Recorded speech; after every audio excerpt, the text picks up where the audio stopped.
Hello and welcome to the Mastermind, Body, and Spirit Show. I'm your host, Matt Belair. Today's guest has an extensive knowledge and experience in meditative practices and non-dual inquiry tools. This knowledge has been the foundational development of his transformative Soul SoulTranSync practice. Over his 25-year spiritual journey, he has gained wisdom and invaluable training tools to help others to realize innovative meditative skills that foster life-changing results. As a student of Transcendental and Buddhist meditation practices and progressive modalities of self-inquiry through non-duality, he has researched and studied many great metaphysical teachers, including Eckhart Tolle, Mooji, Adyashanti, Chogyan Trungpa. Can you pronounce that one for me? I was looking at it. I was like, I'm going to try to get it right, but I don't know if I can say it right. You did good. Okay, cool. I'll get you to pronounce it properly later. Byron Katie and others. He has been most impressed and personally transformed by the Hawaiian forgiveness teaching of Ho'oponopono. That's Ho'oponopono. What is it? Ho'oponopono. Ho'oponopono. You know, I see that, and Dr. Joe Vitale talks about it a lot. And every time I try to pronounce it, I think I do it a new way each and every time. You know, I tell people just remember Ho, and then after you remember Ho, it's Oponopono. Ho'oponopono. Yes. Yeah, and you want to just say quickly what it means? Yeah, Ho'oponopono is a beautiful Hawaiian practice. It has an ancient history for reconciliation in the Hawaiian culture. And it was originally, back in the day, I guess over 100 years ago, it was used as a mediating tool for families to solve problems. But it has evolved over the last 100 years to become a really beautiful tool for becoming self-aware. It's just a phenomenal tool. And I've been using it for about 8 years, and I've shared it with many people. But I think I've added my own spin to it, which makes it even more heartfelt and meaningful as people learn the practice. Beautiful. Well, I'm excited to dive in. I'll finish the bio. It's probably one of the most difficult ones I've done in a bit. But so you have just completed your first book, Overcoming and Embracing Soul Power. Yes. The step-by-step guide to soul transcendence, or how to live from your true heart and not your problematic mind. Welcome to the show, Edward Miller. Thank you, man. We got there. What's up, man? I'm doing good, man. I'm doing real good. I appreciate the bio too. That was excellent. Yeah, man. Well, you've done a lot. You've done a lot of work. And, you know, my friend, he trains with a lot of Buddhist teachers, and sometimes the names aren't the easiest to pronounce, but, you know, it's amazing work. The people that you've been around, how long you've been practicing, everything that you're doing sounds really amazing. So why don't you just start with a little bit of your journey and how you got to where you are today, and we'll dive into the book, Ho'oponopono. I don't know if I got to try. Ho'oponopono. Yeah. Well, you know, I have been a student of self-awareness ever since I was in my teens. I was kind of an odd guy. My parents didn't understand me. I was more interested in looking out the window at school than actually listening to the teacher. I was kind of like very introspective, even as a kid. But I was also bullied and teased because I was fat and I was a little odd. Is that true? Okay. Fat and a little odd. So I always felt like an outsider. And I grew up dreaming of an ideal Ed Miller, some guy that was smart and loved by the women and appreciated by everybody, but it certainly wasn't me. Because what I was is I was a low performer, I was fat, and I was very unpopular. So as I evolved, as I gotten older, I became very aware that of this concept of fake it till you make it, pretend. So I started pretending in my 20s. And I was pretending to be successful. I was pretending to be self-aware. I was pretending to be high self-esteem. I was pretending all these things. I was doing most of my life. And as a result, I became very successful just by pretending. You know, fake it till you make it is what they said. But inside, I was a mess. I was very insecure. I was always very concerned about my worthiness. And every situation, business situation I was in, I was always feeling as though I was inadequate or I somehow wasn't enough. So no matter what my success was, no matter what I achieved, it was never appreciated. by me. I was just always kind of in pursuit of things that always fell flat for me. And by the time I got into my mid 50s, I was wrung out. I had developed a big business. I had about 170 something employees, and I was just consumed with being Mr. Miller and being the boss. But inside, I was breaking down. My back started breaking down. My high blood pressure started breaking down, and I wanted another chance. I wanted have another life. So I started exploring different meditation techniques. I'd always been a transcendental meditation person, which is really good for kind of centering you and grounding you and making you aware of the spaciousness. But I didn't know how to use that to become more self-aware. I just didn't know how to. So I was introduced about 12 years ago to we talked about the Joe Vitale practice, or the Joe Vitale introducing Ho'oponopono. And that changed my life. I started doing a lot of internal work, becoming aware of what I was bearing, becoming aware of the stories that I was telling myself about myself. And I quickly realized that I spent my whole life terrorizing myself with a lot of stories of inadequacy and regret. And I needed to find another approach. So Ho'oponopono was perfect because it became a new self-talk, became a new dialogue with myself that was much more encouraging and loving and supportive. So what I did was, because I was a meditator, I decided to develop some tool that'll take that Ho'oponopono, which is, I love you, I'm sorry, please forgive me and thank you. Again, it's I love you, I'm sorry, please forgive me, thank you. That's the mantra. I started taking that into deep meditation and using the binaural and isochronic brainwave to kind of ground it or ground it into my subconscious mind. And I'm telling you, it almost within a few months, I started having a different relationship with myself. And I tell people who do the internal work, the self-love work, they're becoming aware of what they're bearing. It'll change the way you relate to yourself, but it will most of all change the way you see the world. Because Ho'oponopono is about the only person that exists is yourself. There is no other. And then the other is just a reflection of what you might be either suppressing or disidentifying with. So the Ho'oponopono mantra and the practice allows you to start seeing everybody as you. And it's just a beautiful way of relating to yourself and to the world. And it's been a real gift to me. Beautiful. So I incorporated that mantra and that practice into my groups. And I have gotten a lot of people very excited about just changing the relationship they have with their own self-talk. And many of them have been opened up and healed. Because one thing about Ho'oponopono, which is very interesting, is that once you start doing that internal work, things start being released. You know, subconscious thoughts, memories. You start to become aware of your stories that you bear in your psyche, and you start becoming aware of how some of those stories and some of those old belief systems you still bear in your psyche. And the Ho'oponopono mantra gives you an opportunity to release them, because that's what Ho'oponopono is all about, releasing them to zero. And non-duality talks about releasing them to the self. And Buddhism will talk about releasing them to zero or nothing.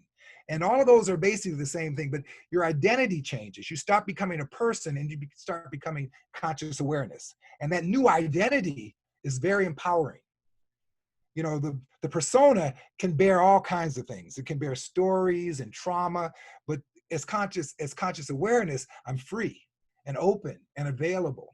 So that's kind of how I've evolved over the past 15 years. That's amazing.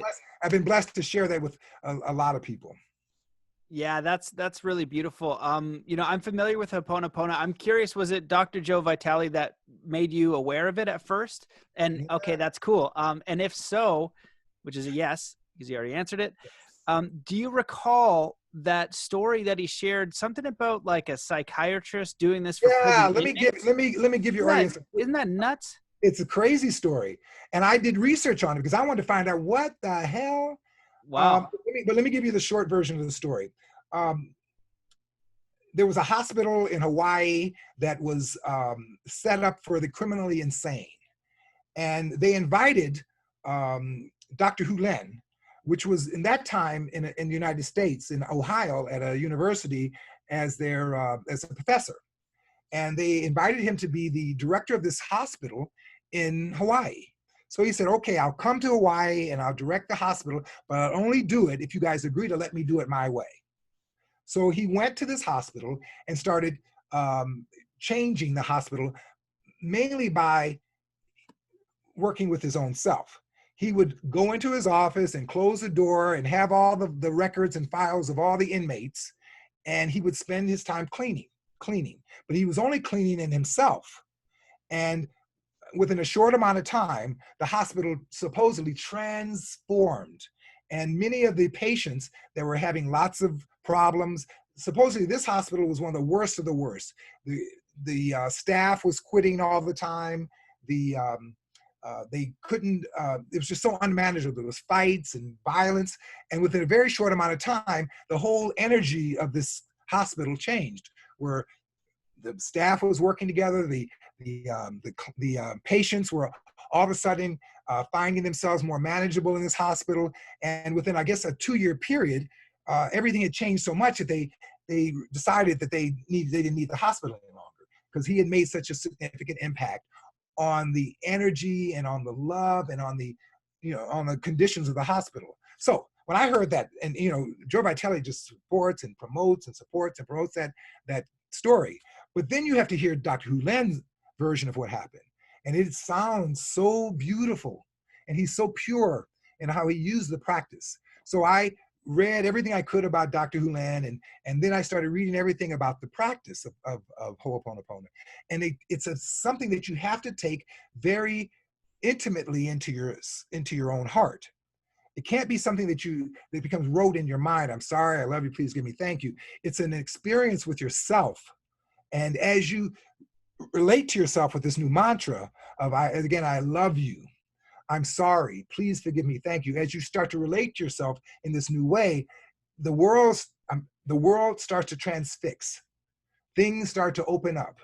You start to feel things and see things differently.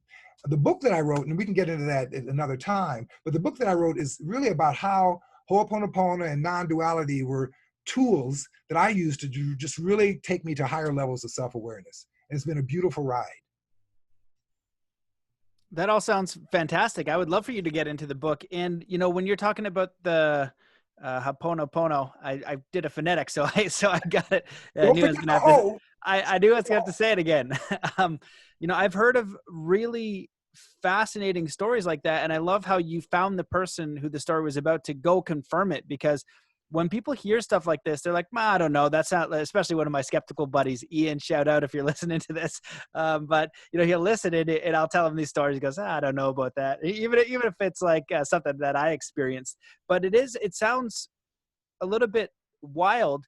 And when I read, what I consider to be very high level spiritual books, they say those same things like, we're creating the whole universe, right? Yes. You can only experience it through a first person reality. Even Absolutely. When you look at physics and simulation theory, it's like everything is outside of you. You're generating that. And that's a very empowering perspective. But the challenge is, if you're experiencing things you don't want, it's disempowering, and you don't want to take accountability for that experience. And so I feel like this is one of those practices where you can look at some of the things you don't want in your life. Like you talked about that internal dialogue, and I'd love for you to expand on that a little bit. So many of us are so vicious to ourselves in our minds, and we wear masks. Like you were faking it till you make it, so you can adapt to this reality and maybe fit into other people's ideals. And when you do that, you're not liberated, because it has to do with whatever is outside of you.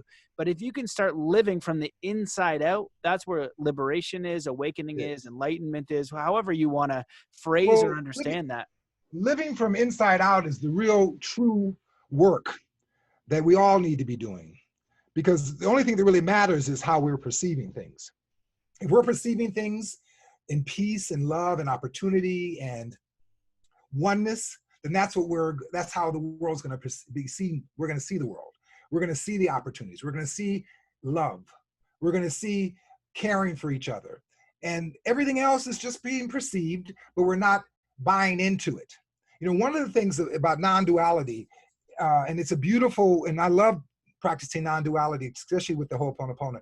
Non-duality is about recognizing that you're the self, that you're the divine, that you're the spacious awareness, and that you don't have to identify with the persona any longer, because the persona is just a construct in your mind.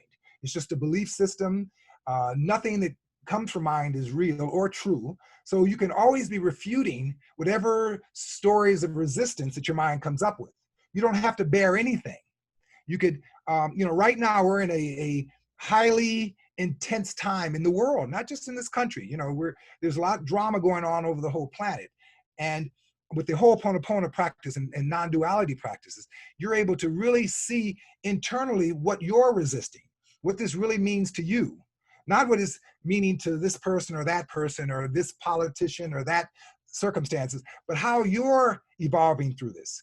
And this has been a beautiful time for me, because I've, in this COVID, in this moment of contraction, I've had incredible, I'm not saying I haven't been feeling the contraction, because we feel everything. We feel everything, but I don't bear it any longer. I don't take it on with the story. I just become aware of it energetically and allow myself to take on energies and allow them to release without a story. Because if we can stay out of a story, we can stay free. If we can stay out of our belief system, we can stay free. We just have to be aware that thoughts come and go.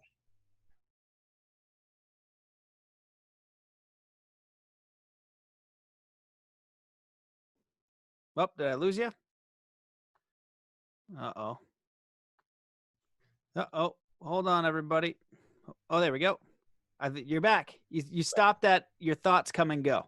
Yeah. Our thinking mind is always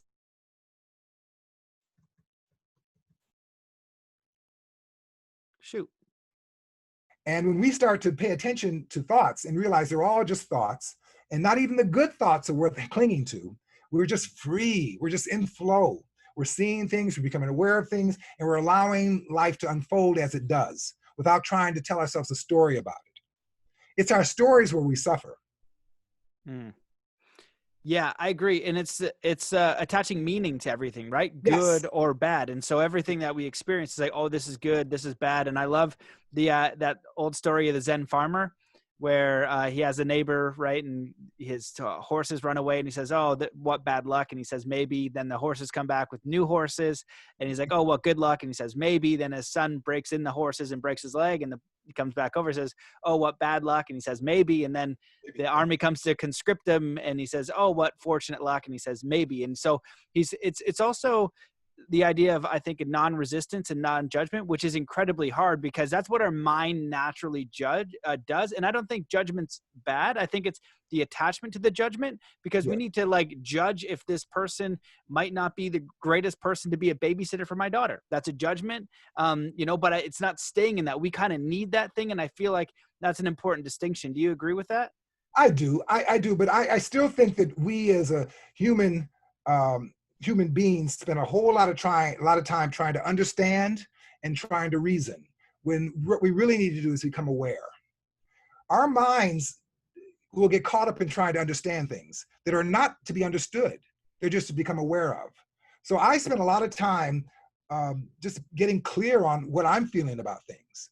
How is this, not to the point where I'm looking for understanding, but for the point I'm looking for how it's relating to me, how I'm feeling about it. How it affects me from an energetic standpoint. Does it make me feel good? Does it make me feel contracted? I stop putting labels of good and bad and right and wrong on things, and I allow myself to express life energetically. And with that, I don't cling to anything. I don't cling to problems. I don't cling to circumstances. I stay in the flow. And I certainly don't try to understand everything, because most things aren't worth understanding, because understanding is just a more mind activity. Your mind is always looking to try to prove something that you already believe. So it's only going to support what you already believe anyway. So it doesn't make sense to get caught up in too much of that. Yeah, I agree. And I think that's a large portion of our mental thinking, just running on this treadmill and trying to understand things that we will never understand. The universe is far more mysterious than we could possibly imagine. And even if you go into the scientific realm, you get into quantum physics, and things get really weird over there. And and they don't know everything for sure. And if you look at history of medicine and physics and all of that, it changes really rapidly with our awareness. And so what I wanted to ask is something that I agree with and struggle with, is the intentional creation of a reality, and then also the resistance. So you have a daughter, and I'd like to provide her for a good life. So that's a desire. And I remember when I was meditating with the monks in Nepal, I kind of told them something similar about the book that I wrote. I said, hey, I want a lot of people to read this because I think it could help. And they said, that's not desire. And I said, what do you mean? They said, because it's not for you. You're trying to give something, but you just don't get attached to the result. He's like, you can intend it, but you're not getting attached. And so he's like, that's why you can get dragged by your thoughts and your expectations. And so how do you merge those things where I'd like to create and contribute, but also surrender to the bigger forces? Yeah, well, you were right about the intending. We can intend all kinds of things. That's what this human experience is about, intending to love, intending to create, intending to share, intending to express yourself. You can have all that. The problem is that we cling to things in a story that's often a problematic story that keeps us small. And if you can keep your mind open and flexible and be willing to see things differently and not so quick to buy into a story, even your own stories, not so quickly to buy into stories, you can always stay in flow. You're always in an open space of re-examining things, seeing things aren't what you thought they were. It's a way of living where you're not caught into. Now, my wife sometimes tells me I'm all over the place because I can see it from this angle and I can see it from this angle, and I'm not caught into any way of looking at it because it's just a thought to me. And I guess to some people, when you're open and flexible like that, it may sound like you're flaky. But I think I feel I'm more heartfelt. I feel as though I'm more open to see other people's point of view because I'm not so condensed and committed to my own point of view. I'm always looking for another way of seeing things. I'm always excited about a new point of view that's outside of mine because it gives me greater awareness. And it's all about finding or having access to greater awareness. Not finding, you don't have to find anything. You just have to get your mind out of your judgmental mind and realize that assessing, judging, assessing practices we humans are in is futile. It doesn't really get you anywhere. We think it does, but it really doesn't. You know, I tell people, you know, I'm just looking for a better way of seeing this. I'm just looking for a better way of seeing this. Even a better way of seeing things has a dark side. So it makes sense to just stay open and don't look for a better way of seeing things. Just look for being true to yourself and allowing your attention to flow wherever things wherever there's an opportunity to love. And I'm much more committed to that. I'm much more, that's more of my intention, to find where there is the love. Where is the opportunity to care for somebody? Where is the opportunity to care for myself? When is there an opportunity to let myself off the hook? Those are the more important practices. Everything becomes more internal instead of you don't have so much judgment about the world anymore because the world is just what it is. It's not wrong. It's not right. It may be stressful at times, but that's just an interpretation too. Life is just what it is. And it gives you an opportunity to see the beauty and love in it when you step out of your judgmental and assessing mind and reside back into your heart. I love it. I agree philosophically. So I'll throw another question at you that I think about constantly.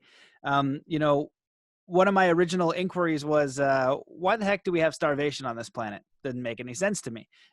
Went down that rabbit hole a long time ago. And then I look at what's happening in our world today, and I'm very curious about the causes of things. Why are these things happening? What's the intention? And when you peel the layers back, you can see that there's a negative intention, and there are some very powerful people with negative intentions. And it usually has to do with money and power and things like that. And so I think, is there a way that I can influence that positively? And if I ignore it completely, can I still make a change? Because even though I've been aware of starvation, I've been aware of human trafficking, I've been aware of fallen dafa, and I'm aware of some of the stuff going on with the coronavirus that may not be ideal in any way, at least my perception or judgment of it. I'm not able to really go and push a button and affect it and say, hey, here's the solution, and now let's do that. But I want to participate in the solution. And I feel like if I'm not aware of it, how am I going to provide the solution? Like, sticking my head in the blinders. And I feel like if we were all had a little bit more awareness, maybe we could come up with a solution. And how do you navigate that? When you say awareness, you mean more knowledge, more information?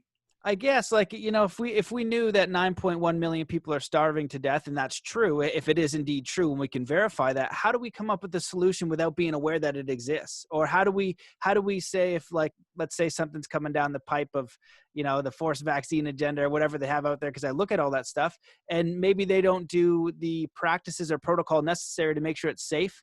And they put on more strict enforcement and travel, things like that. It's not a positive thing.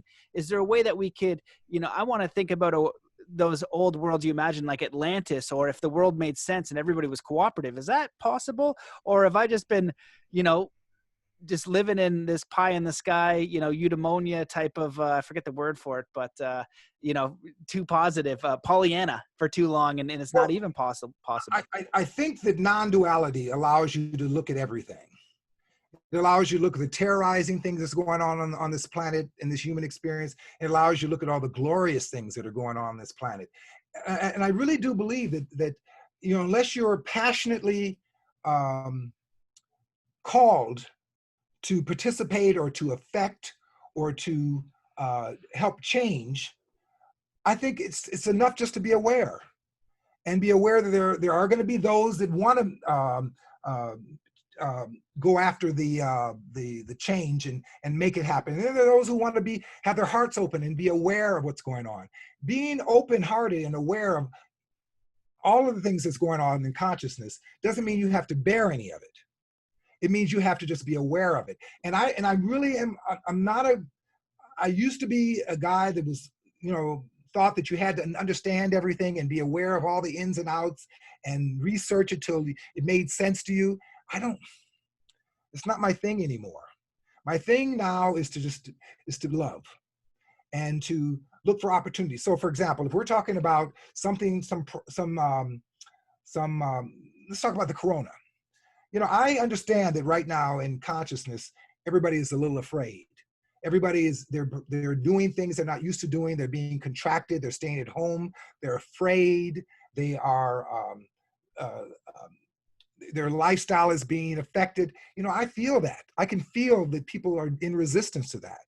And I do also, because of my awareness, I do also know that this is just a moment. This is not forever.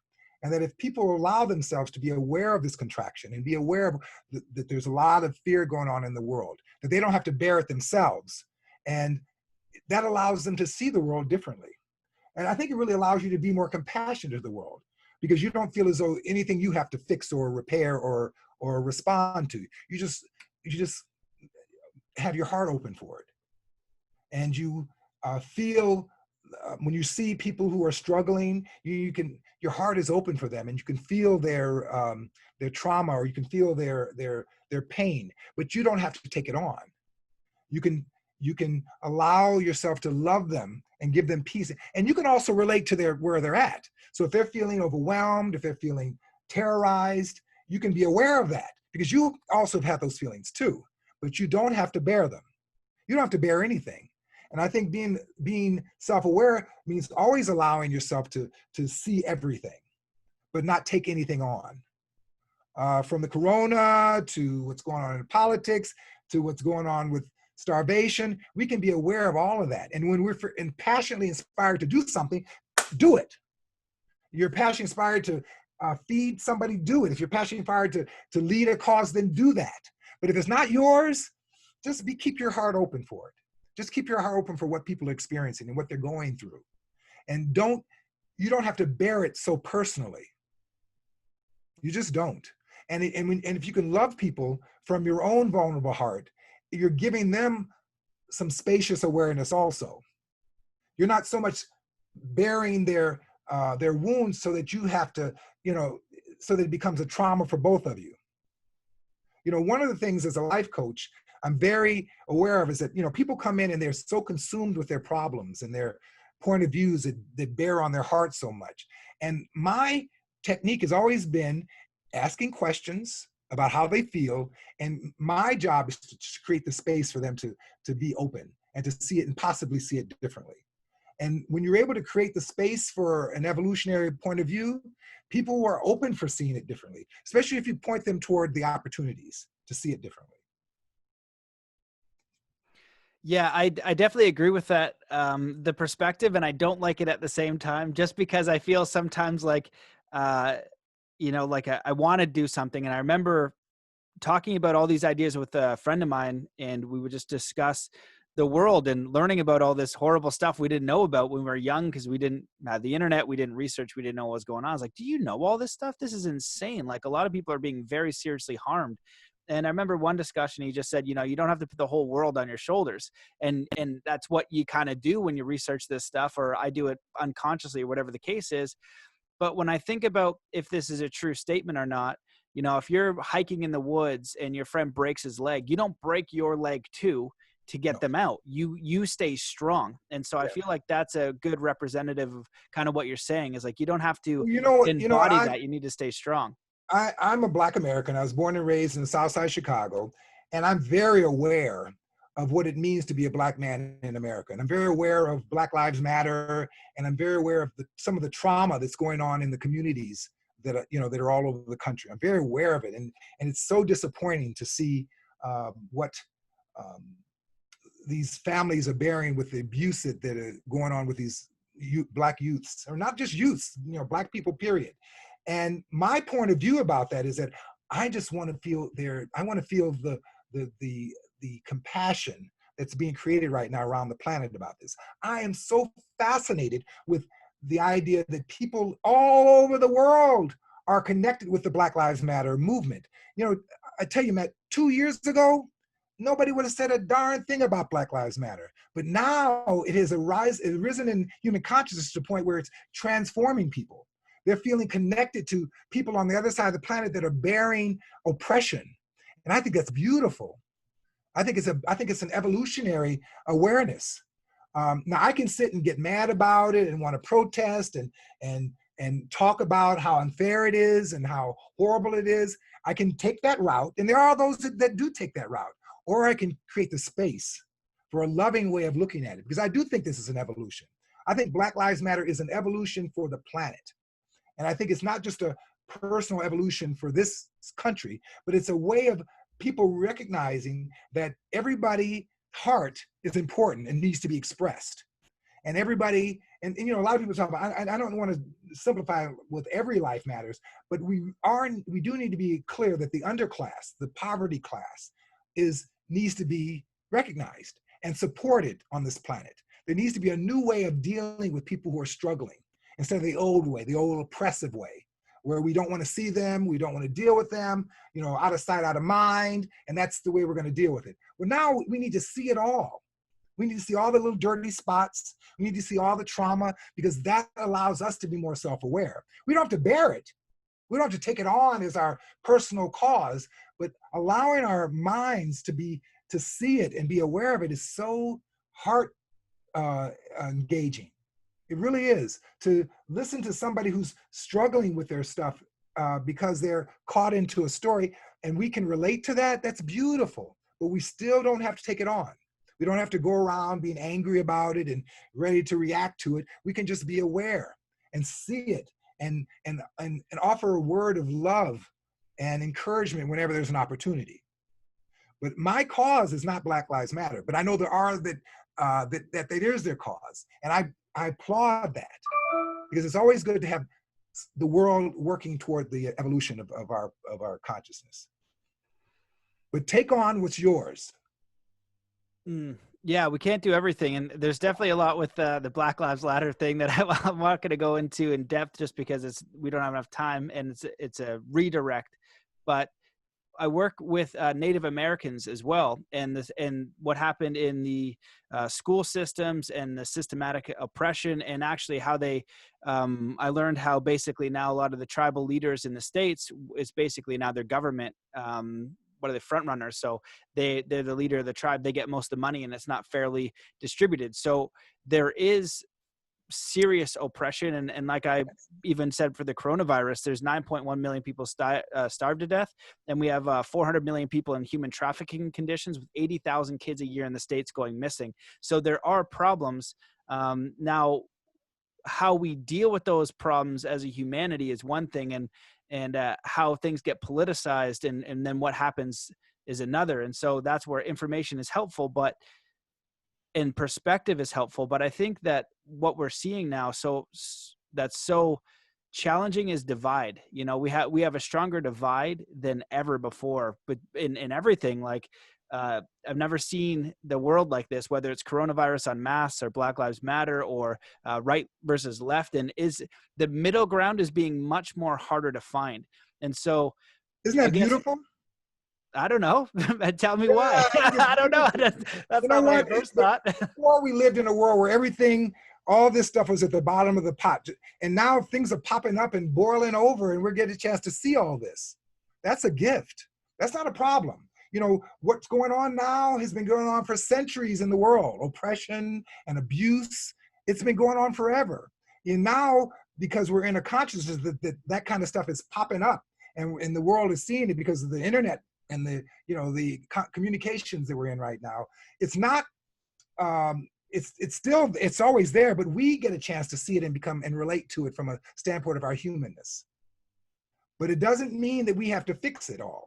And it doesn't mean we have to bear it personally ourselves. You know, in this new age, I do think that it's more important that we do become aware of everything. We become aware of all the stuff that's bubbling over, bubbling up in consciousness, and that we allow ourselves to feel. Self-awareness is allowing yourself to feel everything and not being afraid of feeling everything. But you feel it without a story. I can tell myself a story about how horrible this is and how terrible it is and how this happens to me. And I had, you know, I can tell myself lots of stories. I can't take this anymore. Or I can just be aware and realize that people are in pain, and people are being in pain for specific reasons. But those reasons don't have to be anything for me to bear either. Yeah. Okay. So I got a question to that. That's like that. I agree. So what if you're one of those people who is suffering directly? Maybe you've lost your job for coronavirus. Maybe you're being oppressed by a certain people. You know, and actually, you know, Brian Francis, who's one of my, he's a Mi'kmaq Native American. The stuff that he tells me in the research he did on the documentaries for the school systems, it's the most horrible stuff you could imagine. And so what if it's happening to you directly? Do you think that you can use these tools to shift what your experience is? Or if it's maybe a negative experience, like the farmer story, to just go through that in a more empowered way? Because some of the stories that they're coming out from my community are pretty challenging, with, you know, losing their jobs, and they're just unsure of what's going on, and there's a reason, and they want to know if this is a good reason, you know, and so they struggle with it. What do you mean there's a reason? Like, you know, let's say the coronavirus lockdown, right? That's the reason that now they can't go to work, and now they can't provide for their families. So they're stressed out. So that's the reason. And then when they start to dive into that, there's some questions there that, you know, the decisions aren't supporting them. There's no way for them to support themselves. And so they're left with very few options now. Well, let me say this to you. I for 17 years, ran 4 charter schools in the worst communities in South Florida. You know, most of the kids that were there were very poor, and their families were very poor, and they had nothing. And I started these schools, and I ran these charter schools. And for many years, I bared the life stories of the kids and the families that I was servicing. And I realized halfway into it that me bearing all their stories so heavy and in my heart didn't put me in the best position to be advocates for them. I was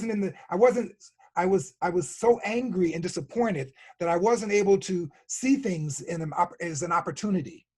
I was so caught up in the wrong of it, I didn't see where, you know, I could provide a new way of looking at it and give people a whole way of responding to it, which will bring more resources and give more access to.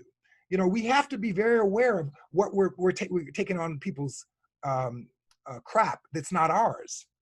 And we can still be of assistance, we can still be of service to, but we don't have to take it on. You talked about someone who lost their job in Corona. You know, that you got to feel for that, especially when they're head of the household and they're trying to feed their children, and you got to understand that's probably very scary, you know, but even those people that are caught up in that trauma need to be very consciously aware of how they're relating to themselves during that moment, because that how they relate to themselves during that moment will outpicture the opportunities that are in front of them. And if they're taking it on as, you know, it's never fair, I never get my way, things are hard, this is too much to bear. Did you know the mind is going to recreate that over and over again for you to believe and see?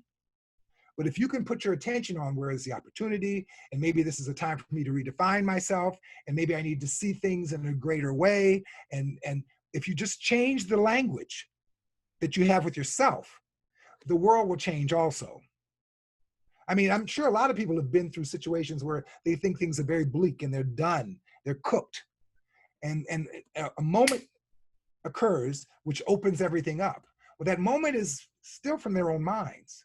And if you can direct your mind toward love and opportunity and change and being aware of what you're resisting, what you're afraid of, the beliefs you're caught up in, you can start to really transfix your own heart, but also the world is transfixed also at the same time. And you start seeing the opportunities to love. You start seeing the opportunities to be a helping hand. You start seeing the opportunities that you can contribute to something toward a solution without bearing it. I'm gonna say that over and over again, without bearing it in your own heart. But it does start with, Matthew, with your relationship with yourself.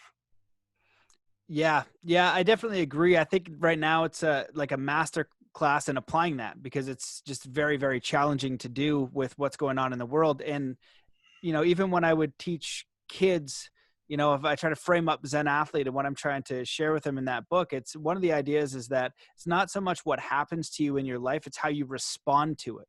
Absolutely. And, you know, a lot of people through really intense trauma have transformed their lives to live extraordinary lives. And so if we always have a negative internal dialogue, a negative perspective, a limiting perspective, it's going to be very hard for us to find solutions. We're going to need to be solutions based. And you know, it's helpful to keep hearing that, not bearing it, because if we can be examples, or if we can be empowered, or if we can find solutions for ourselves, it's going to show someone else the opportunity to find that solution. And so the harder it gets, it just demonstrates your own mastery. And for me, I do think that there is a universal force, a God, nature, spirit, will. And if we can connect to that harmoniously with our intent and our internal dialogue, we're going to be shown a way. There's always going to be a way. The truth, Matthew, is that's who we are. The truth of our nature is that we are that opportunity, that conscious awareness, that unjudged spatial awareness. That's who we are. We do in mind take on nothing but stories. Our human experience is story after story after story. But we have to start remembering the truth of who we are. And that's conscious awareness. And that's, you know, it may sound, what do you call it, Pollyanna? Is that what you said? It may sound Pollyanna, but it will absolutely get you out of tight spots. It'll actually get you out of your problematic mind. Just the remembering of the truth of who you are. Well, you know, and this is good for me because it's basically what I'm going through right now. So this is basically just a therapy session for myself. So I appreciate what you're saying. So, you know, you're somebody who's looked at some of the problems, right? Being in Florida and seeing like a lot of disenfranchised people and a lot of suffering, and you did something in the charter schools. And so you're a person with a big heart and a positive intent. And so I guess I'll ask it in that same frame. As I look forward in my life, and we look forward in our own lives, and we see, you know, some suffering, but also maybe some limitation in ourselves for what we might be experiencing in the environment, like our own personal challenges. How do you recommend, as far as maybe applying the Ho'oponopono practices for empowering yourself in a meaningful and authentic way, and then also providing the service, saying, hey, you know, I know that exists and I can participate in some way. I'm not going to ignore it. But I'm also not going to, like you said, take it on and be drowned by it, because, you know, I feel like that's what I've done in my past when I first kind of really understood the scope of some things going on, and do now when I see a whole new kind of scope that just popped up to remember these practices. Well, you know, I talk about self-awareness having two tracks. The one track is the remembrance of the truth of who you are. And that's done often in meditation. It's always when you're caught into your resistance and your suffering, you have to remember who's the sufferer, who's believing this crap, who's believing these thoughts. So that's the track of self identification with the truth of who you are. The other track is what I call the Ho'oponopono track, which is the reconciling with your own heart. So a self-aware being not only is healing his heart, but he's also becoming aware of the truth of who he is too. So there's a dance that goes on. Sometimes when you're healing your heart, you're in a real evolutionary way of seeing things and being with yourself in a different way. And then sometimes your meditation allows you to really feel the spaciousness of your identity and hold yourself open and remember that you don't have to bear anything. I don't know if you're a meditator or not, but meditation has been my tool in getting back into my body and getting out of my thinking mind. It allows me to just center myself and feel the spaciousness of my identity instead of the persona that has to bear and take on everything. So I'm a real firm believer in using meditation. Meditation doesn't have to be sitting and listening. It can be going to the beach and watching the waves. It can be taking a walk and just kind of being with nature. It can be sitting in the shower and letting the water run on your back and neck for a moment to feel that spaciousness. But you've got to start relating to that spaciousness, that no mind, that place where their thoughts and evaluation and judgments don't exist. You have to start allowing yourself to relate to that space, because that's the truth of who you are. But when you are healing your heart, become aware of what you're bearing. Become aware of, and I want to talk about one other thing. We have a tendency to take on little stories like, I should have done this, or,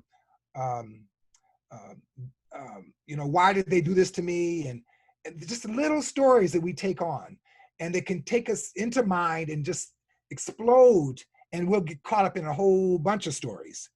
If you learn to become aware of the little stories that get caught in the sticky stories, and bring it back to love, and use the Ho'oponopono mantra. And you asked me that, how do you use the Ho'oponopono mantra? That thank you for the awareness that that's just a story, that's nothing to bear. Please forgive me for hanging on to something that's not even true. It's just a thought. It's just an idea. It's just a belief that my mind gets caught up in. Thank you. I love you. I love you for knowing the truth of who I am. I love you for realizing I love you. I am whole. I am complete. I am everything. I am nothing. And I think when you start to use the Ho'oponopono mantra in that way, thank you. When you start using the Ho'oponopono mantra as a lifestyle choice, you just are always so focused on the awareness of your own heart, awareness of your own mind. And I feel that's been my tool, moment by moment. I'm sitting in traffic, somebody annoyed the hell out of me because they turned in front of me. I can go into, this traffic is fucked. I don't like this. This is not what I wanted. I'm going to be late. Or I can square with myself and breathe and say, I love you. And just center back into myself. Center back into my heart. And allow myself to be aware of some of the problematic thoughts that will come in without clinging to any of them. But that is a practice. It's a moment by moment practice that you have to be committed to. Being woke, as they say nowadays, being woke is not a moment. It's a lifetime practice. Nobody gets woke and now I'm woke. What happens is they commit themselves to the practice of becoming more self-aware. And that is something that I think we, in consciousness right now, a lot of people are getting. And a lot of people, and just like you are with this podcast, are vehicles for the evolution. They're giving people a chance to see things in a new way and to relate to themselves in a new way, and not get caught up in their problematic mind so much, because that's how we become the solution. That's how we're able to see things a little differently in more loving ways. When we're not so caught up in our, what's wrong and it shouldn't be like this, and these people are, oppressive and we got to change. That at the end of the day just gets you caught up in more thinking and understanding and reason, which there really isn't much freedom from.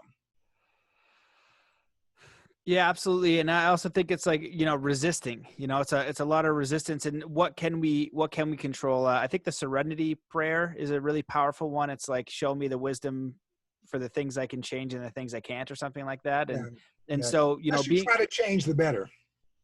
the less you try to change, the better. Well, Like, the less you feel you have to change in the world. You want to right. be aware of changing and evolving in your own heart, in your own self. Yep.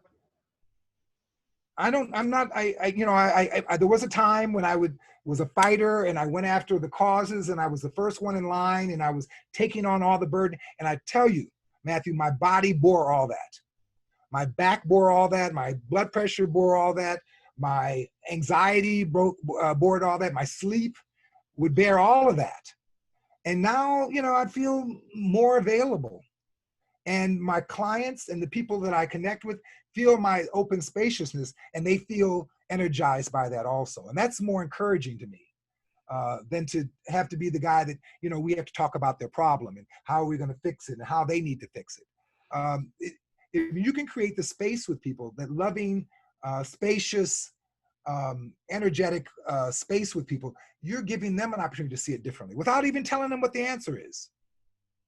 Yeah, and it reminds me again with the conversation I had with one of my really good friends. We were discussing these ideas, and he said, it's basically, you can either spend the time trying to tear something down that you don't want, which will take time, which will take energy, which will take thought, and will and emotion, and you're going to get an experience from that. Or you can take the time to build something up that you want, which will take time, which will take energy, which will take will.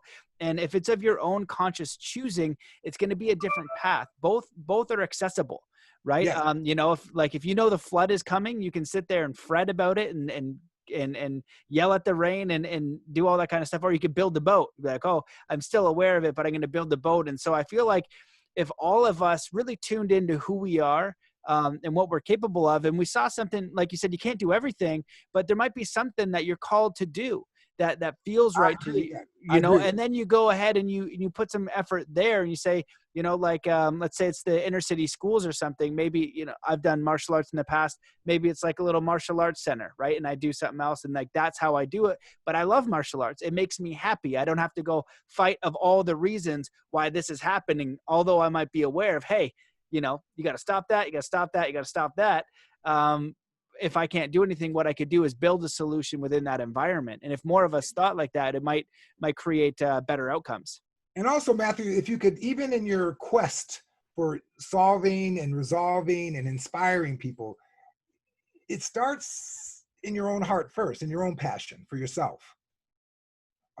As you nurture the passion for yourself, it feels like, the things you can do to solve and resolve and participate in and help to redirect come out of you naturally.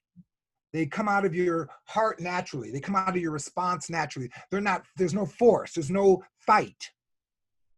There's no, you have to get past it. You have to get over it. We got to fight the great fight. It feels like it's more expression of love.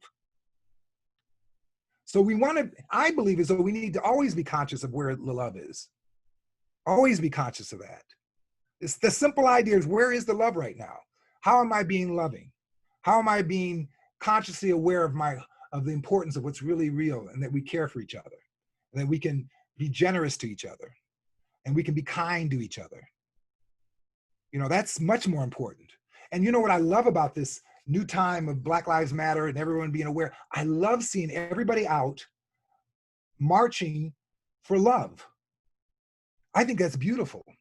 I think it's really a beautiful time we're in right now. Well, I definitely enjoy the optimism. Some of the things that I look into aren't so optimistic, but you definitely make me feel better.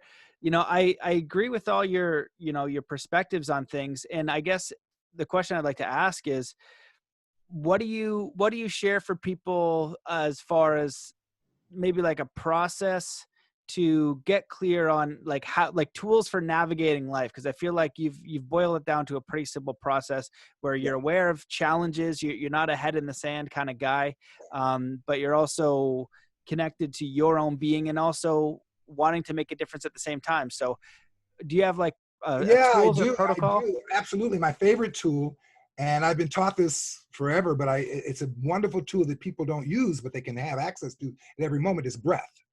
You know, I am a real believer in inhaling, pausing, and exhaling. Inhaling on the count of 3 or 4 and exhaling down to 0 in your spaciousness. If some intense emotions are coming on, if your mind is being contracted with something, just a few breaths help to shift you. They help to open things up a bit. And your problematic mind shuts down for a moment. And sometimes after just about 4 or 5 rounds of just, breathing in, holding, breathing out, and ending in 0, it'll shift everything. It'll make you see it very differently. You get out of the fight or flight mode and you get into a more grounded point of view. And then at that point, you know how to react. You know how to move. But when you're in your hysterical, problematic mind, and some people stay in that 24/7. But when you can get back to being grounded and remember who you are and realize that the only thing that matters is love, it is a beautiful tool that will shift you moment by moment. But as I said before, this is a lifetime practice. You can't say, I'm gonna try this out. You've got to really realize that it's all that matters. All that matters is how we relate to ourselves. Because that determines our relationship to the world. Yeah. And when people take on causes to the point where it contracts them, like I did with my schools, I took it on to the point where, all I did was think night and day as to what I needed to do, what I needed to get over, who I needed to tell off, it was very intense. And I realized that all I was doing was recreating a problem over and over and over again. And once I started using my practice, solutions started coming up. I didn't have to bear so much. So it seemed that I could be more of a solution since I wasn't bearing it in my heart so much or in my mind so much. And what was the process there for you? Like, was there a switch where you would start to notice that you would be going into the bearing it mode, and then you would do the Ho'oponopono? Yes. I was fascinated when Joe Vitale talked about the Ho'oponopono. And let me say something to you about Ho'oponopono. You can listen to Joe Vitale. You can go and listen to interviews by Dr. Hugh Land, which are wonderful. But Ho'oponopono has to be taken into your psyche. You have to drill it or grind it into your psyche. And once that's done, it becomes your automatic point of view, your automatic new self-talk. Instead of when I'm confronted with what before would send me into judgmental, assessment mode, figure out, understand, reason mode, now I just, please forgive me. Please forgive me. I'm feeling this now. There really isn't anything wrong. Thank you for this awareness. It shifts me. And I do think that in the ancient cultures, not in this modern world where we feel like we have to fix and respond to everything, but in the ancient cultures, our relationship with ourselves, I think, was very important. How we related to ourselves as beings, I think, was very important. I think as we've evolved, we start to believe that we have control over things. And in that control, we have to do. So we're doers and we're, and it's just become a world that's exhausting. So right now in particular, with all this new awareness about problems and pain and trauma that's existing, we need to stay grounded in ourselves, because taking it all on is going to just wear us out. And we're going to become much more reactionary and less able to see the love and less able to see the opportunities to love. I agree. Very well put. Sometimes, as you say it, it's like you're talking to me directly, because I've been going up and down. I've had my good days and I've had my bad days. But I do resonate with that and believe it's true, because even when I was younger and I started looking at some things about starvation and human trafficking, that was years and years ago. And if I would have stayed in that bearing it, as you say it, if I would have bared that forever, and I did for a while, I was in depression and it wasn't helpful. I wouldn't have been able to create anything also. And in the creation, there is good. You can empower people, if like, I don't know, I see everything through kind of a martial arts lens, but if you live in a dangerous world or you're in cave times and you learn how to use a spear and you build a strong body, it's less frightening outside. It's a skill set. It's aware that there's lions outside. It's like, yes, no, Doug did get eaten by a lion. Yes, we did see that, and that was not good. However, we're going to train with this thing now. So just in case you see another one, you're going to have another skill set, right? And we adapt and we grow, and it goes, we got to go beyond fear, because fear is crippling, and it limits pattern recognition. And like you said, you're going to be more reactive, and that's going to be your state of being. So, and I also think of like the samurai warrior. They would know that they're going to war and the army's approaching. That is a very stressful situation. Everybody, we know the army's approaching. This isn't good. You know, and so they would train and they would master themselves. And the greatest master of those armies would be able to sit in the chaos in like centered, you know what I mean? Of knowing what their intention is. Now, that's incredible. And so can we apply that on a micro scale to look for these solutions, to always be aware and open and not afraid, not making reactive decisions because we're being combative with each other. We're being violent, and violence comes through fear and ignorance and disillusionment. If you're awakened and open and connected and looking for love and opportunity and adaptation, you're looking to help. You're seeing who wants to help and who wants to collaborate, who wants to be supportive. On the other side, when you're fear and you're reactive, you might be a little bit more destructive. And it's just like, hey, you know, there's another way to do this. You know, we can do this a different way, and it's going to feel a little bit better and might bring us the result that we actually want. You know what? I'm also into becoming very aware of emotional energies when they arise. You understand what I mean by that, Matthew? When sometimes we get triggered and we don't know we've been triggered. We just feel things.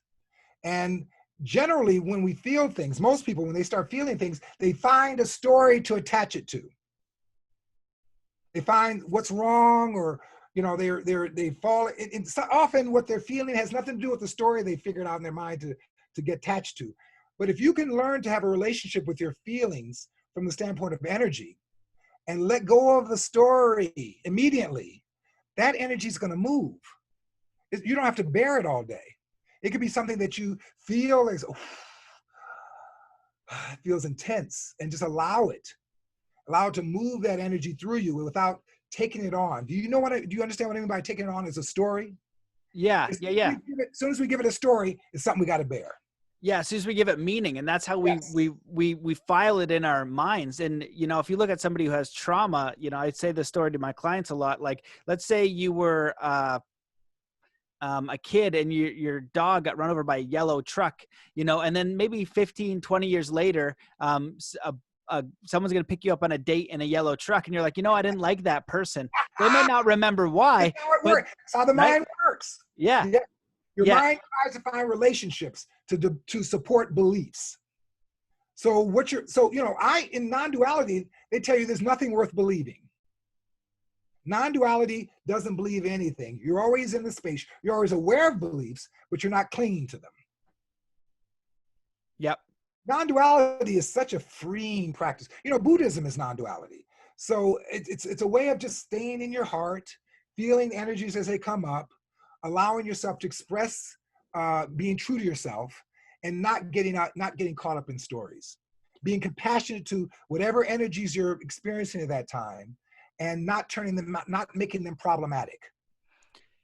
Yeah, when you're saying this, what it reminds me of is I use the example sometimes as a teleprompter in your mind. So something happens and you have this teleprompter, but you're not really aware of it. And what an interesting app it would be is if you could look at the thoughts of the teleprompter throughout the day and what lens you're looking through. And that's kind of like the practice of Buddhism and what you're saying here. And so if we did have an app that was a teleprompter, how would you equate or add in the emotional element and what happens in that understanding? Because we are a lot like computers, you know, because the thought will generate a story, which will generate meaning and emotion.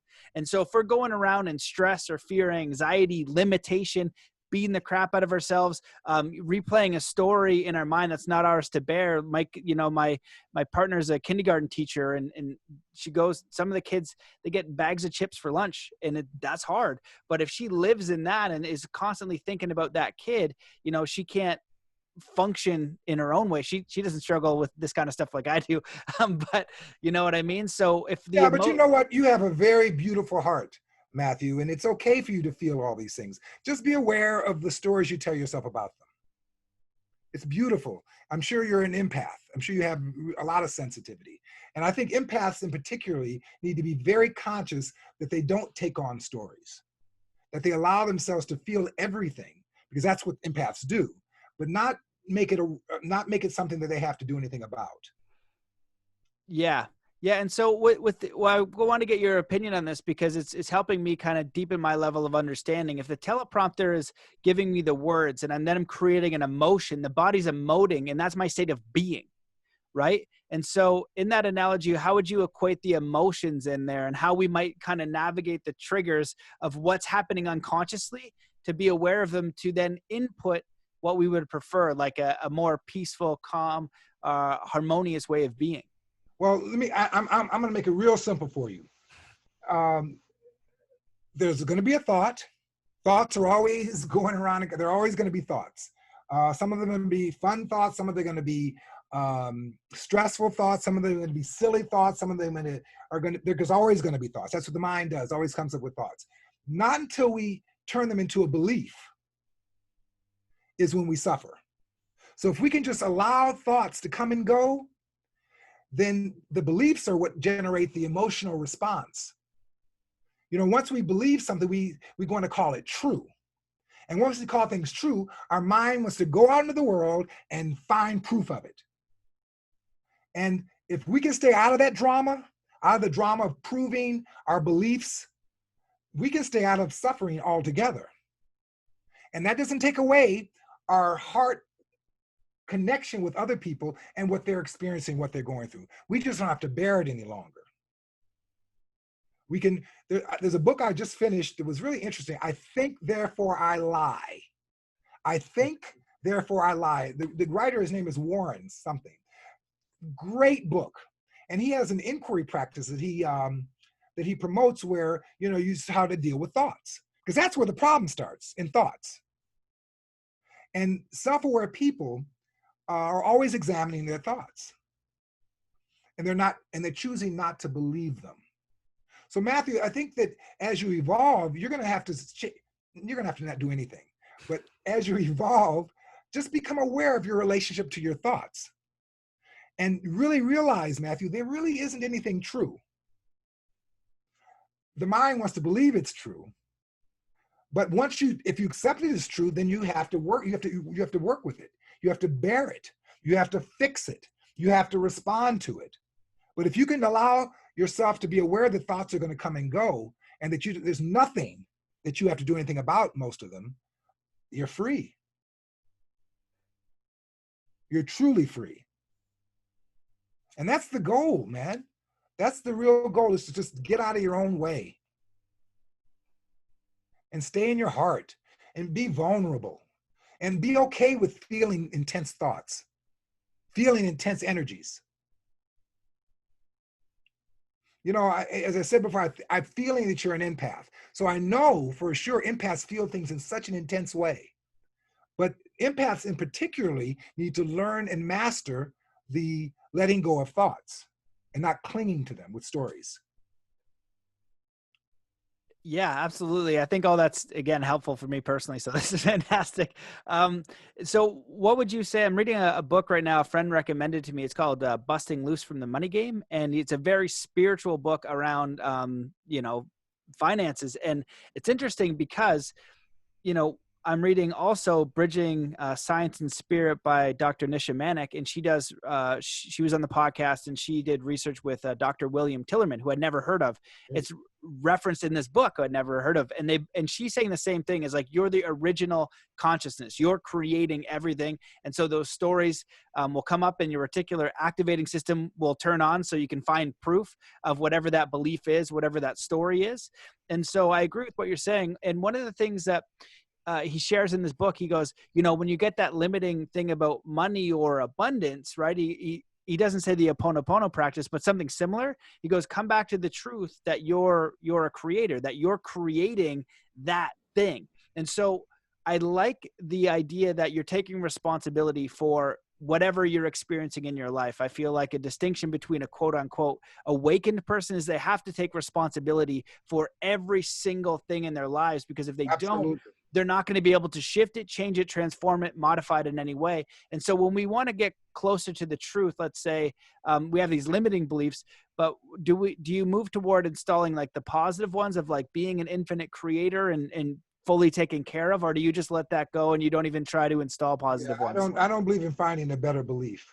I believe as though we allow our mind to express the emotions that come up. But I'm not a person that, because I believe as though if we try to find a better belief to hang our hats on, there's always going to be a shadow to that. There's always going to be a shadow to that better belief. So the best thing to do is just not try to find any belief at all, and just be free in your heart and feel good about yourself and feel good about who you are, and relate to yourself in a compassionate way. But it's finding a better story. You know, I was a student of law of attraction too for a while, and law of attraction really is into this concept of, you know, finding a vibrational match to what you believe. And I think that when we tell our minds to believe things or to see things a certain way, I think our mind is always going to get caught up in that. Okay, well, what about this and what about that? I don't trust that anymore. I don't trust the workings of my mind to the point where I'm going to depend on it to set my agenda. I'm just not. I'm going to trust my heart to set my agenda, because that's true to me. How I'm feeling is true to me. What my mind comes up with is often just another story. And even if it feels better for a moment, the story we come up with, even if it feels better for a moment, there's always a shadow that'll come out of that. And then we have to bear that if we're believing things. You know what I'm saying? Yeah. I think that's a very interesting take on it. And I definitely hear some, it feels true. So the question that I'd have is, how do I apply that in a way that if maybe I want to create, like as a creator to express, maybe I want to get better at skateboarding. So if I believe I can be better at skateboarding. Maybe I want to create a bit more financial prosperity so I can go out west and go snowboarding with my daughter. So how do I, well, I think it comes from your passion. You know, if your heart is open and your passion is telling me I want to be the best snowboarder in the world because I'm feeling that it's in me and that's what I should be expressing, then that's, just go with it. You know, your heart is telling you to do it. Your body is open for it. So you're going to express what your heart's desire is. If your heart's desire is to change human trafficking in this country, and that's your passion, then you go with it. You go with it 100%. You align behind how you can affect it, how you can participate in making it more loving and more, more consciously aware on the planet. But you don't have to take on everything. You take on what you're supposed to take on. Sometimes our mind, a lot of minds get very caught up into conspiracies and this is wrong and that is wrong. That can wear you out. I have a very intelligent, beautiful wife, but she's a thinker, and she's always, figuring stuff out and anticipating this, and I listen to her mind sometimes, and I ask her questions. I say, well, is that true? Do you know that for sure? And I think because I don't judge her for having that very active, overreactive mind, she ends up saying, well, you're right. None of this is true anyway. She usually settles back in the heart. And, I guess I just need to be open. And I think that's beautiful. I don't have to correct her. I don't have to tell her what she's believing isn't true. I just have to create the space for her to see it a little differently. And yeah. I'm go sorry. ahead. No, go ahead. No, and know that, her and I are the same thing. We're both conscious awareness. When I look at her and I see her in her story, I've been in my stories before. I've been caught up in my stuff. So I can be very compassionate to that. And I don't have to judge her for it, but I know that if I just create the space for her to see it differently and for me to be different in it, there's an opportunity for awareness and an evolution. And I think that's what we're supposed to do for each other. Not try to teach each other how to see it differently, but how to be aware of our own feelings about it. Some people, you ever ask somebody a question about how they feel and they start telling you a story? How does that feel? And they say, oh, well, this happened. I said, no. How do you feel? How did that feel? And it's very difficult for people to get to the truth. The truth is, at that point, is how you feel. That's the truth. And if you can express that, oh my God, does it open things up? You know, people want to tell you a story quick, and stories aren't the truth, but how you feel is. You feel me? Whatever that emotional state you're in right now is your truth. It's not wrong, it's not right, it's not good, it's not bad, but it is what is. And you don't have to reject it. You don't have to call it, you don't have to get rid of it. You just have to be aware, allow it. But once you allow it, it gives it a chance to move. But if you take it on, then it's stuck in you as a truth. And that's when you have to bear it. That's a really, really interesting distinction. I love it. You know, when you're sharing that example, it reminds me of the idea of just removing resistance. So you're following your feelings and, you know, your inspirations, your intuitions, and what your body is, you know, enjoying and wanting to create as a natural infinite being that has an ability to create. And all the other stuff is resistance. And even if you look at law of attraction, the Bible, spiritual teachings is like ask and it is given. The challenge is your mind and the way that you operate naturally has got all these stories and resistances. Yes. And so it seems like your main teaching is you're going at the resistance, which is constant. It's not a one and done. It's like, hey, come to my therapy class or to my meditation and you will never think again. It will all be hunky dory and it'll be perfect. You know, I've searched for that pill and I feel like you have too, and it doesn't exist. It's a never ending process. But if you can find something, you know, beautiful, you can come back to, you can limit that resistance. So your way of being and your expression in the planet and your life is just unfolding in a different way with less resistance. And so that's a beautiful way to articulate it, Matthew. That is really, really beautiful. I hear you. Cool. Awesome. Well, this has been really beautiful. I want to respect your time. Is there anything that you wish that I had asked you, or is there anything you'd love to discuss before we end this episode? Well, I want to leave people with the concept that suffering is optional. There really isn't anything that we have to suffer in. We just need to change our relationship with ourselves. I want to leave you with that thought, that suffering is not required. It's not essential. It's not a truth. We don't have to suffer. We just have to change our relationship with how we relate to ourselves. And that's the day by day, moment by moment, becoming self-aware. Okay, and the how is the Ho'oponopono. So I see something I don't like, I resist it, and I'm suffering. That's happened to me, and it's happening to a lot of people that I know right now. I would start with please forgive me. Please forgive me. Please forgive me for believing that any of this is true. Please forgive me for believing that, you know, I'm anything other than conscious awareness. Please forgive me for bearing all the stories in my mind. Thank you for this awareness. I love you. I love you. I love you is often a relationship with our inner child. It's dealing with our inner child woundedness. And when we can go back and reconnect with that inner child and that woundedness, we can open our point of view in tremendous ways because we're not bearing that wound so much. So one of the great things about Ho'oponopono is that it really is a practice of relating to your woundedness, your inner woundedness, your inner child woundedness. And once you change that relationship, your inner child becomes your supporter. And you're no longer suppressing them and disidentifying with them and trying to control him or contain that inner child. You're just, you know, you're allowing. And you're allowing him to express himself and not judge him. And that's a beautiful way of being. You know, all of us have and wounded inner child, all of us. And what I mean by that is that we don't necessarily, not every one of us has been abandoned and abused as child, but we have circumstances in our childhood which altered our point of view. And often we're still stuck in that same moment.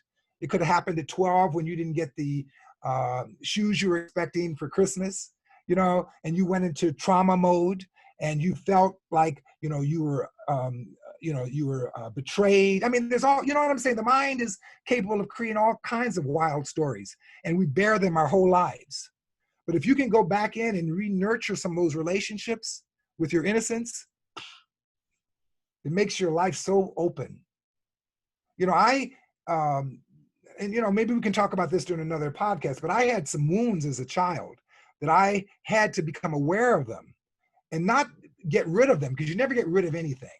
But in your relationship with yourself, you change bearing them any longer. You just become aware that you have some propensities, or that your mind can easily get caught up in things. And you go back into your Ho'oponopono and please forgive me. Please forgive me. You know, that's kind of been my practice. Beautiful. Well, all of this has been really wonderful. I've really enjoyed your perspectives and your teachings, because you know, I believe them to be true. Just not easily applied all the time. Well, like you said, it's a practice. Matthew, I want you to correct that, because when you say it's not easily done, your mind is saying that, right? Mm. Your mind is saying that. What if it is easy? I like that. I prefer that. Yeah. Exactly. What if this is easy? What if developing an intimate relationship with yourself really isn't hard at all? It just requires attention. Constant visual attention on yourself. That's much better. And it's true, because I know of people who have done extraordinary things with that idea. It is possible to literally change your whole way of being in an instant.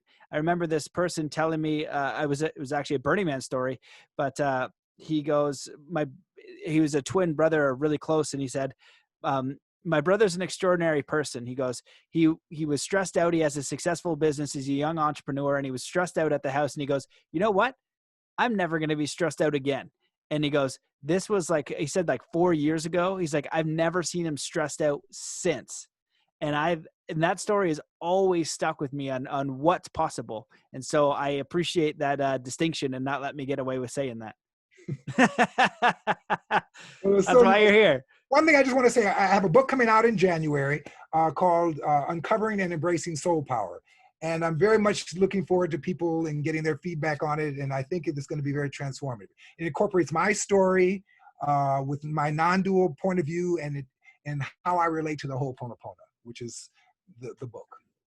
Beautiful. Well, that's a little ways away. So when it comes out, we'll have to get you back on the show so we can remind the audience, dive a little bit deeper. And and if people want to find out more about you, did you give your website? Yes. Is it Edward Miller? Absolutely. SoulTransync.com. That's SoulTransync, one word.com. And I'm also on Instagram, and I'm also on Facebook. So I'm all over the place if you want to find out more about my practices. Amazing. Well, thank you so much for your time and work. This has been a pleasure, and I look forward to staying in touch. Thank you, Matthew. Okay, take care. See you guys.